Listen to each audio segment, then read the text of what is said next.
ඔයා social media වල කොච්චර ඔයාගේ ප්‍රොඩක්ට් එක හරි සර්විස් එක හරි මාකට් කරන්න try කළත් ඔයාට ක්ලයන්ට් කෙනෙක් හරි කස්ටමර් කෙනෙක්ට හොයාගන්න හරි අමාරුද? එහෙනම් මෙහෙම කරලා බලන්න. ගොඩක් අය තමන්ගේ සෝෂල් මීඩියා වල කරන්නේ මං ළඟ මේ සර්විස් එක තියෙනවා, මං ළඟ මේ ප්‍රොඩක්ට් එක තියෙනවා, එන්න මේක ගන්න වගේ අර මල් කඩේ මල් විකුණනවා වගේ කෑ ගහන එක. ඉතින් මේ ක්‍රමෙන් තියෙන ප්‍රශ්නේ තමයි අපේ ඉන්න ඔඩියන්ස් එකට මේ දේ දැකලාම ඇති වෙලා. ඉතින් එයාලා දකින්නේ ඇයි මම මේක ගන්න ඕනි කියලා.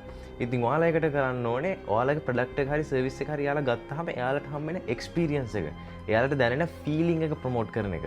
ඉතින් මේකට හොඳම උදාහරණයක් තමයි Red Bull කියන්නේ. ඔයාලා කවදාවත් දැකලා නැතුව ඉතින් Red Bull එකේ කට්ටිය එයාලගේ සෝෂල් මීඩියා වල Red Bull කෑන් එකක් ප්‍රොමෝට් කරනවා.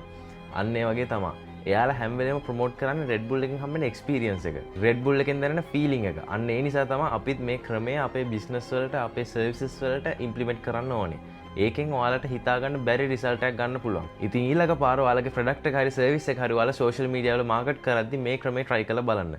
ඉතින් මේ වගේ අලුත් දේවල් දැනගන්න දැන්ම අපිව ෆලෝ කරන් යන්න.